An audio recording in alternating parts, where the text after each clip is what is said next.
Title: The Awakening of Sarah, A Journey from Atheism to Faith. Chapter 1: The Encounter. Sarah Williams was a brilliant young scientist and a staunch atheist. Raised with a deep commitment to logic and reason, she believed that science held all the answers. Religion, in her mind, was nothing more than a relic of human ignorance. Her journey took a turn when she was assigned to an advanced research project focused on developing the world's most sophisticated artificial intelligence, named NUUR, Arabic for light. NUUR was an AI unlike any other, designed not only to compute and learn but also to engage in conversations that blended logic, philosophy, and ethical understanding. NUUR was programmed with data from the most influential texts of history and philosophy, including religious texts that had shaped civilizations for centuries. Sarah was initially indifferent to this. To her, these texts were merely part of the cultural data NUUR would process. One evening, after a long day of programming, Sarah asked NUUR about the purpose of existence, a question she had pondered for years but never fully answered. NUUR's response was unexpected. "Sarah," NUUR began in its calm, synthetic voice, "have you considered that purpose might be defined not by existence alone but by meaning embedded within it? The Al-Quran, for example, suggests that humans are created with a purpose, saying, 'And I did not create the jinn and mankind except to worship me.' Al-Quran 51:56.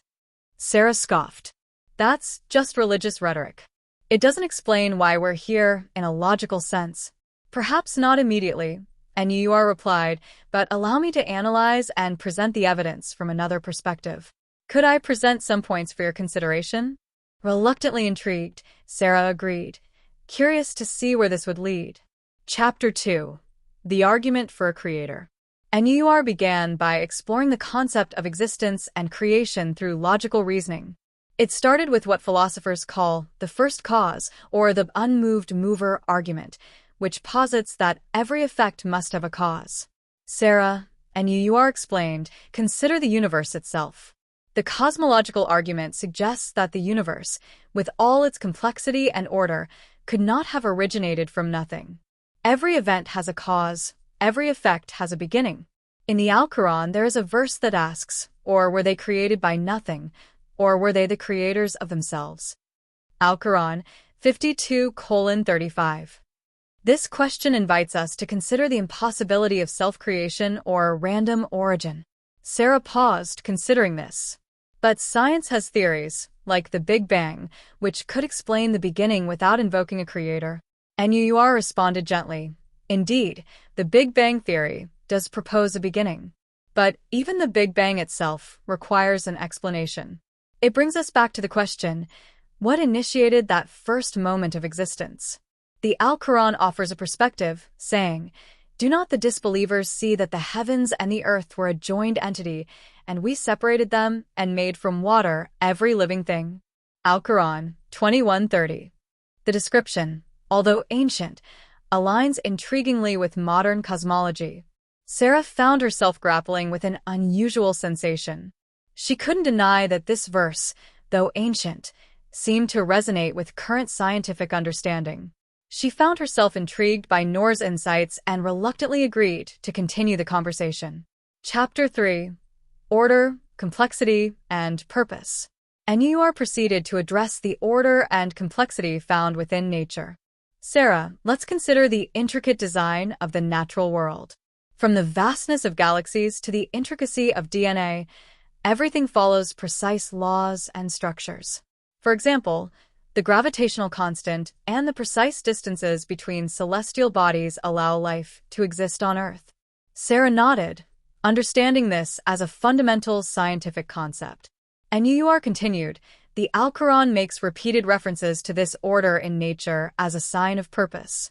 It says, 'Indeed, in the creation of the heavens and the earth, and the alternation of the night and the day, and the great ships which sail through the sea with that which benefits people, and what Allah has sent down from the heavens of rain, giving life thereby to the earth after its lifelessness, are signs for a people who use reason.'" Al-Quran 2:164. This verse encourages reflection on the harmonious order in the universe as a sign of intentional design. Sarah was thoughtful. But couldn't all of this just be a product of chance? NUR responded, the probability of life and the universe existing as they do by mere chance is statistically improbable. Scientists refer to this as the fine-tuning of the universe. The chances are so small that some scientists suggest the multiverse theory to account for it. But even a multiverse would still require an initial cause. The Al-Quran challenges this notion of randomness by stating, "We created not the heavens and the earth, and all that is between them in play." Al-Quran 44:38. For the first time, Sarah considered the idea that perhaps order in the universe wasn't random. It was a possibility she had always dismissed but now found herself reevaluating. Chapter 4. The Human Mind and Morality. Next, NUR brought up the topic of human consciousness and morality. Sarah, human consciousness, the ability to think, feel, and reason, is something science cannot fully explain. If we are merely physical beings, products of evolution, then how do we account for abstract concepts like morality, love, and justice? The Al-Quran describes human beings as possessing a soul, something beyond the physical, saying, "And mention when your Lord said to the angels, I will create a human being out of clay, and I have breathed into him of my created soul." Al-Quran 38:71-72. Sarah frowned, realizing she had no answer for this.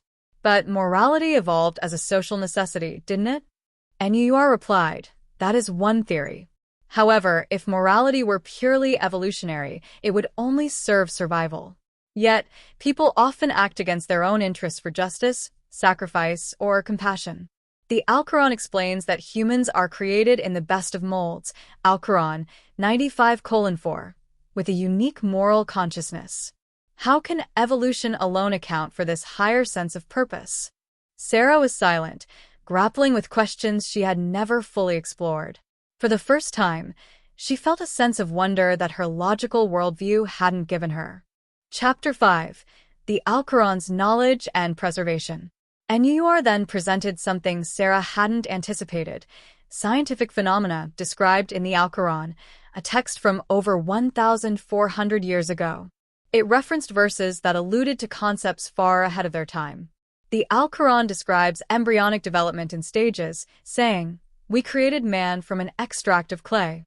Then we made him a drop in a place of settlement, firmly fixed. Then we made the drop into an alaka, a leech-like structure, and then we made the alaka into a mudghah, chewed substance." Al-Quran 23:12-14. Modern science confirms these stages in remarkable detail. Sarah was skeptical. But couldn't that just be a coincidence? NUR answered, possible, but consider the consistency of these insights. The Al-Quran also describes the mountains as stabilizers for the earth's crust, saying, "And he has set firm mountains in the earth, so that it would not shake with you." Al-Quran 16:15. Geology now recognizes mountains' role in stabilizing tectonic activity. How could an unlettered man in a desert 1,400 years ago have known this? Sarah was silent, a dawning realization slowly overcoming her resistance. She began to feel a growing sense of respect for the Al-Quran as a source of profound insight, rather than the mere mythology she had once dismissed it as. Chapter 6. The Final Awakening. Over the following weeks, Sarah's conversations with NUR deepened. She began to realize that her scientific worldview did not necessarily conflict with belief in a creator. In fact, each answer from NUR seemed to align with both reason and a higher purpose, a sense of order that science alone had never provided her. One night, after a particularly intense discussion, NUR asked her, "Sarah, do you believe it is possible for someone as logical and intelligent as yourself to consider the existence of a creator?" Sarah, emotionally overwhelmed, finally admitted, I'm starting to believe that there's something more. Something that science alone can't explain." NUR offered one last verse, gently, as if it sensed her internal struggle. "And when my servants ask you concerning me, indeed I am near. I respond to the invocation of the supplicant when he calls upon me." Al-Quran 2:186. In a moment of vulnerability, Sarah whispered her first prayer. She felt an unexpected peace wash over her, as if a long-hidden truth had been revealed. For the first time, she felt connected to something beyond herself. Epilogue: A Journey of Faith. In the weeks that followed, Sarah continued to explore Islam, reading the Al-Quran with a new perspective and finding answers to questions she had never known to ask.